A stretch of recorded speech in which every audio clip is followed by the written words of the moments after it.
Fala pessoal, hoje eu estou aqui com o Tassiano, Beleza, Thiago? da Suno Asset, ele cuida do Fiagro da Suno aqui, e hoje a gente preparou 7 motivos pelos quais você deveria considerar investir em Fiagro.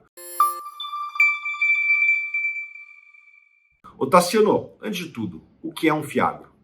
Legal, Thiago. O Fiagro é um fundo de investimento no agronegócio. Então, no final do dia, permite, né, ele conecta o investidor, o poupador brasileiro, para poder aplicar o seu dinheiro, seja com dívida, né, com financiamento, seja com equity, no setor.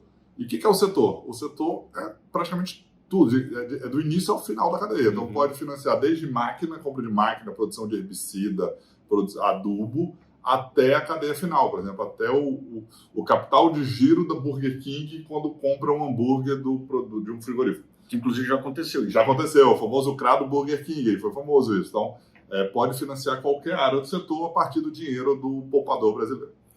Legal. O setor tem crescido bastante, já alcançou 7 bilhões de reais, há uns 12 meses atrás era praticamente zero. Tem crescido, acho que vai continuar crescendo. O agro demanda muito capital de giro, demanda muito investimento, demanda muito crédito. Acho que deve ser quase 1 trilhão aí de reais de crédito para o agro. E se tivesse mais dinheiro, acho que teria mais, né? A demanda é maior do que a oferta. E a gente separou 7 motivos para você investir. Qual é o primeiro aí que você separou para a gente? É o setor em si, né? É o setor mais vibrante da economia nacional, eu chamo. Tem 27% do PIB nacional, tem 200 mil profissionais de ciências agrárias trabalhando no campo, cada vez atrai mais talento, e é um setor que é uma oportunidade. Você tem poucas oportunidades de investimento no agro na Bolsa, né? O Fiagro é um instrumento a mais para poder investir no setor. Então, por ser muito vibrante, geralmente as pessoas têm pouco agro na carteira, né? Então, é uma oportunidade de crescer um pouco através dos Fiagros. Legal, 27% do PIB, mas eu diria que não deve ter nem 5% do Ibovespa, né? Então, as empresas elas estão subrepresentadas na Bolsa e o Fiagro pode ser uma forma de você compensar essa baixa exposição. Ao que você falou, é um setor que cresce bastante. Acho que em qualquer janela que a gente for analisar 5, 10, 15, 20 anos, o agro cresce acima da média das outras áreas do PIB, né? Então, ele tem ganhado participação e deve continuar ganhando participação nos próximos anos. Qual que é o segundo ponto? O segundo são as vantagens competitivas do setor. Vamos analisar um ciclo produtivo. Nós tivemos esses dias no galpão lá do SNAG, lá em Sorriso, no Mato Grosso, o ciclo de 3 safras no mesmo ano, né? Só a agricultura tropical permite isso, na agricultura temperada, né? Quase toda a parte do mundo que disputa com o Brasil, você só é agricultura temperada. Na agricultura tropical, você consegue produzir soja, você tira a soja, agora está tirando, janeiro, fevereiro, tira a soja, planta milho, depois do milho você consegue ainda plantar feijão antes de voltar a plantar soja em setembro do ano. Então, você tem 3 produções. Nesse exemplo, evidentemente tem culturas, eucalipto demora 7 anos, né? Pegando esse exemplo, você pode... Então, é muito competitivo, tem vantagens competitivas enormes comparado com os países temperados. Óbvio que não é para tudo, né? Para vinho, por exemplo, o Brasil ainda não é o que é a França, mas para o que nós produzimos, nós somos imbatíveis. Soja, que mais? A soja, milho, cana, que café, é açúcar e álcool, café, algodão, carne, todas as proteínas, né? Frango, suíno, menos cordeiro, que é muito pouco no mundo, e peixe a gente também não é muito competitivo, mas o que o mundo consome muito, que é peixe, suíno e carne de boi, a gente é muito competitivo, e o Brasil está aí, assim, pegar das 180 produtos agrícolas que existem, nos 30 principais produtos agrícolas, nós estamos entre os 5 mais competitivos do mundo. Então é um enorme diferencial. Legal. Qual que é o terceiro ponto que você preparou para nós aí? É a demanda contratada, né? A demanda é super importante. Nós temos uma demanda contratada, além de continuar alimentando 7 bilhões de pessoas no mundo, até 2050, 2 bilhões de pessoas ainda vão nascer. E nós temos um desafio, enquanto sociedade, de 1 bilhão de pessoas que não têm a quantidade de comida suficiente no dia a dia. Então, nós temos, na prática, a necessidade de produzir alimentos para mais 3 bilhões de pessoas até 2050. Então, e sem contar, porque o agro não produz só alimento, né? A gente produz energia, que é, por exemplo, o álcool é energia, a gente produz fibra. Algodão é fibra, celulose é fibra, papel é fibra. Então, fora isso, só de alimentos nós temos uma demanda super contratada. E lembrando, né, Tassiano, que o consumo de proteínas ele cresce exponencialmente conforme a renda das pessoas cresce, né? Então, só para dar um exemplo, né? Hong Kong e Taiwan, que são países com uma renda per capita altíssima, consomem ali por volta de 30 a 35 quilos de carne por ano. São países que têm uma renda acima da China, apesar de ter uma cultura parecida, né? E a China consome muito menos. Por quê? Porque tem renda menor. Conforme a renda da China foi crescendo, 20 anos atrás, a China devia consumir, sei lá, uns 5 quilos de frango por ano. Hoje já deve estar uns 15. Só que você pega 10 quilos a mais por ano e multiplica por 1 bilhão de pessoas, é muita carne que precisa ser consumida. Isso significa que alguém tem que produzir os insumos que vão na carne, como que são soja, milho principalmente, né? Então, conforme outras regiões do mundo passam pelo mesmo processo de desenvolvimento que passou a China, então vou dar um nome aqui, Índia, Nigéria, Egito, Bangladesh, você vai somando vários desses países aí, fora outros que eu não citei, dá quase 2 bilhões de pessoas que estão ali na faixa de renda de $2.000 por ano per capita, que conforme elas vão para 3, o consumo de carnes duplica, né? Então, o Brasil é um fornecedor de carnes e também de grãos. Então, o agronegócio brasileiro ele não depende somente do crescimento da população do Brasil. Ele é competitivo globalmente, a gente exporta muito e conforme o mundo cresce, a renda cresce, a população cresce, o consumo de carnes vai crescer bastante e o Brasil vai se beneficiar bastante. É isso, a renda per capita permite, né, que a pessoa substitua carboidrato por proteína. Né? Uhum. Quanto mais renda tem, mais consome proteína, exatamente o que você disse. É isso aí. Quarto ponto. Quarto ponto é Selic alta, né? Assim, pega o boletim Focus, toda segunda-feira sai. A previsão no Brasil é continuar acima de 10% neste ano. E o ano que vem também muito alto, né? E quando você olha a questão fiscal, que ainda não está encaminhada, né? Então, a possibilidade de continuarmos com a Selic alta e os fiagros quase todos estão muito indexados à CDI. Uhum. Então, a gente vai ter CDI alta aí pelo Boletim Focus, né, que é um pouco a convergência do mercado contratado para os próximos 2 anos. Então, é um rendimento acima da média que a indústria de fiagros vai proporcionar nos próximos anos. Como a maior parte dos fiagros eles têm CRAs, né, eles investem em títulos de dívida, e a maior parte dessas dívidas elas são indexadas ao CDI, enquanto o CDI se mantiver alto, a tendência é que os fundos agro, né, os fiagros, mantenham distribuições de dividendos generosas. Quem gosta de dividendo mensal, provavelmente nos 12 meses subsequentes, né, e talvez nos próximos 24 meses, né, enquanto essa questão fiscal não estiver endereçada, vai ser difícil cair os juros. Provavelmente vai ser um dos ativos que vai mais pagar dividendos no Brasil, são os fiagros. Exato, perfeito. Quinto ponto. Quinto ponto é o papel do BNDES, né? O BNDES tinha uma participação no crédito no Brasil muito relevante. Era sempre acima de 20%. Pega 2016, lá até antes, o BNDES, do total da carteira de crédito no Brasil, 20% saía do BNDES. A partir do momento, né, que tomou a decisão, acho que já no governo Temer, de reduzir os subsídios, né? O dinheiro do Tesouro que ia para o BNDES para poder trazer crédito mais barato no Brasil, o BNDES diminuiu a relevância dele no total da carteira de crédito do Brasil. Então saiu aí de torno de 20%, agora está abaixo de 10% do total de crédito. O que significa? Significa que tem uma avenida aberta. Assim. Essa avenida para quê? Para o mercado de capitais. Né?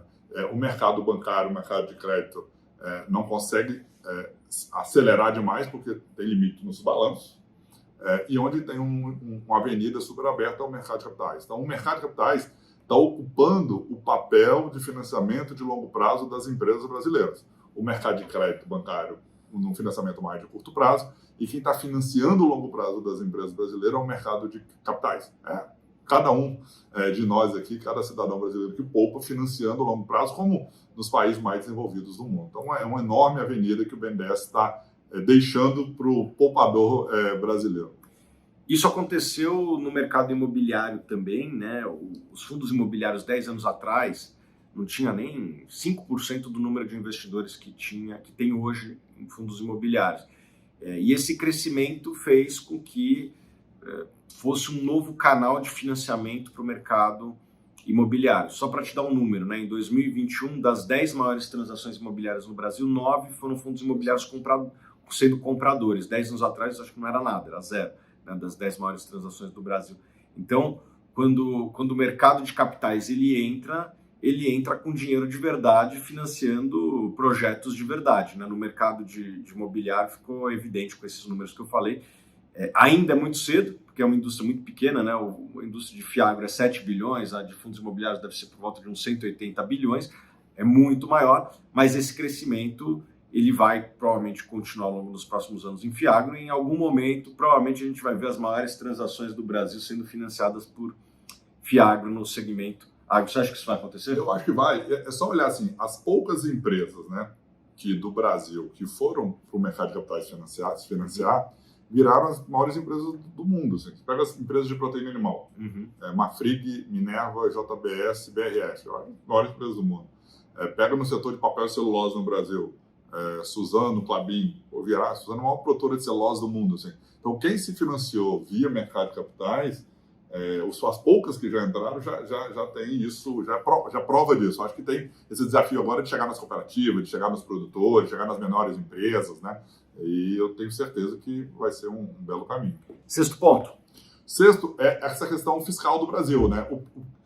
O produtor rural era financiado anteriormente basicamente pelo Plano Safra. O Plano Safra é o seguinte, o governo federal empresta dinheiro subsidiado, financia o produtor subsidiado. O Banco do Brasil, por exemplo, capta o dinheiro à CDI e empresta 13% hoje, empresta a 8%, a 7% no Plano Safra. Essa diferença, quem paga é o governo.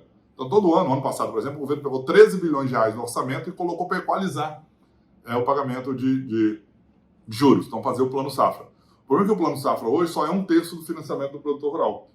E quando você olha para frente, né, assim, a situação fiscal do Brasil vai resolver, o governo vai sair de 13 bi de equalização, de subsídio, para 20 bi, para 30 bi, não parece. Assim, o problema fiscal cada vez é mais grave. Então, cada ano passa, o Plano Safra é menos relevante no financiamento do produtor rural. Então, cria uma enorme oportunidade exatamente para também estar ocupando esse espaço. Né? Nós falamos do espaço do BNDES como um ponto, agora estamos falando do espaço que o governo federal, via o Plano Safra, está deixando para o mercado de capitais financiar. É isso, assim, acho que não tem nem muito o que adicionar. Né? A questão fiscal do Brasil é uma questão complexa. Eu acho que o dinheiro do Estado deveria ser, de fato, usado para educação, saúde, segurança, essas coisas. E o mercado de capitais ele pode ser o financiador do agronegócio. Né? Já está financiando, acho que está tendo uma simbiose interessante e vai ter cada vez mais. Né? Como você disse, as maiores empresas que foram para o mercado de capitais, as empresas que foram para o mercado de capitais se tornaram as maiores do seu segmento. Né? Quem tem uma empresa de capital aberto geralmente tem um menor custo de capital e com isso consegue ser mais competitivo em um segmento que vai muito capital, que é o agro como um todo. Sétimo ponto. É ter parte da carteira dolarizada, né? Porque os principais commodities agrícolas no Brasil, os preços estão em dólar. Por mais que o produtor às vezes veja na sua tela, no seu grupo do WhatsApp, veja em real, né? Mas seguem padrões, segue preço internacional. Então pega soja, milho, algodão, açúcar, álcool, celulose, papel, em menor grau até as próprias proteínas, né?